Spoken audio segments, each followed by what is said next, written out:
Hello, good morning. Today we're going to talk about scientific notation. So how do you write a number in the scientific notation and vice versa? You can go from the scientific notation to the standard notation or standard form. And most numbers that we have are written in the standard form, like numbers that do not have or contain an exponent, let's say 2 for example, 10, 7, and all of those numbers, etc., are written in what we call the standard form. So 45 is in the standard form, 25 is in the standard form, 10 is in the standard form.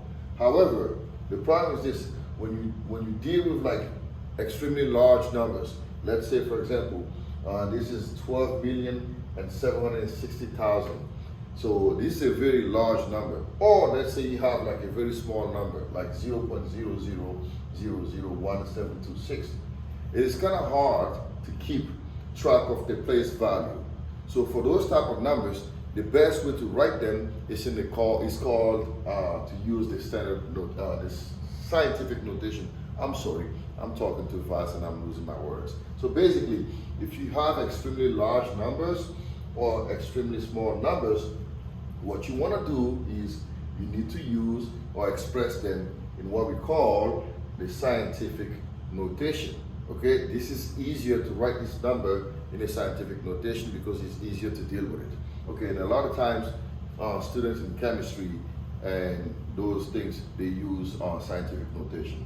So this is pre-algebra, so it's good to have an introduction to it. Okay, so a number is expressed in the scientific notation if it is written as a product of a factor and a power of 10. So for example, let me give you an example here. So if you have this number, 1.5 times 10 to the 7, this is called the scientific notation, okay? Now the key here is this: the factor, this is the factor. That factor has to be less than 10, but it has to be greater than 1. So basically you write this. A has to be between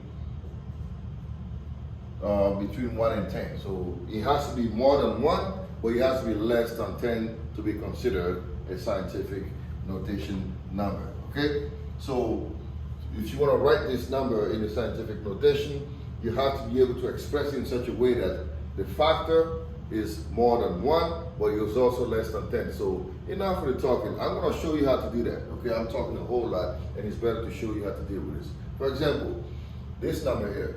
So how am I going to write this number in the scientific notation? This is 3,500,000, okay? So the way you do it is this.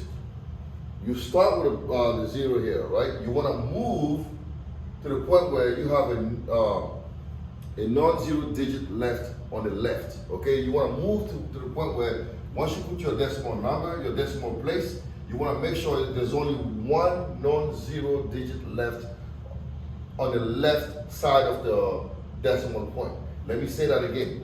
You want to move to the point where you have one non-zero digit left on the left of the decimal point. So basically, I'm going to choose the red, my red marker here. So I'm going to move from here. Okay, if I start from number 1, 2, 3, 4, 5, and 6. So I want to move to the point where I only have one non-zero digit left on the left of my decimal point. So now, what do I do from there? So from there, we counted how many times? 1, 2, 3, 4, 5, 6. So basically, how to express this number in the scientific notation, this is now going to be 3.5 times 10 to the power of 6, because you want the number to be a large number. I can't have -6, even though I went left to express this number in the scientific notation. It has to be 3.5 times 10 to the 6. Again, let me recap what I said. Let me actually work on a different number. Let's say we have 0.000004, for example. And I want to write this in the scientific notation. So what do I do? Again, I want to make sure that my number is what? Is more than 1, but less than 10, right? So I'm going to start from here. I'm going to go 1, 2, 3, 4, 5, and 6. So my dot is here, right? So again, because there's nothing on the, I want to make sure there's only one digit, like I said, one non-zero digit left on the left of the decimal, okay? This is the non-zero digits 1.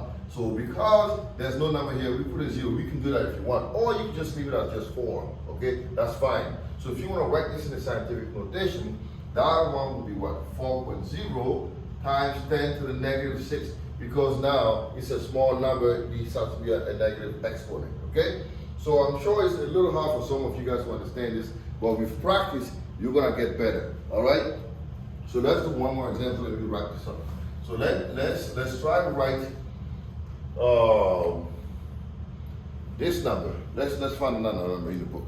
Let me find another number in the book real quick. Hey, I'm in the middle of a session. Give me 1 second. Okay. Can I do that? Give me 1 second. Sorry. Do you want a donut though? No, but thank you. You guys are so nice. Thank you. So let's try to, again, I was interrupted. That's fine. So let's try to write 0.072 in the scientific notation. So the way I'm going to do it is this. Again, I'm going to move 1 and 2, right? Because I want to always have 1 digit left on the left side, 1 non-zero digit left on the left side of my decimal. Okay, this is 7. So this is going to be what? 7.2 times 10 to the negative 2, because I only moved 2 places. So basically, this is how you use the scientific notation. I hope this helped you guys out. Again, have a wonderful day, and I'll see you next time.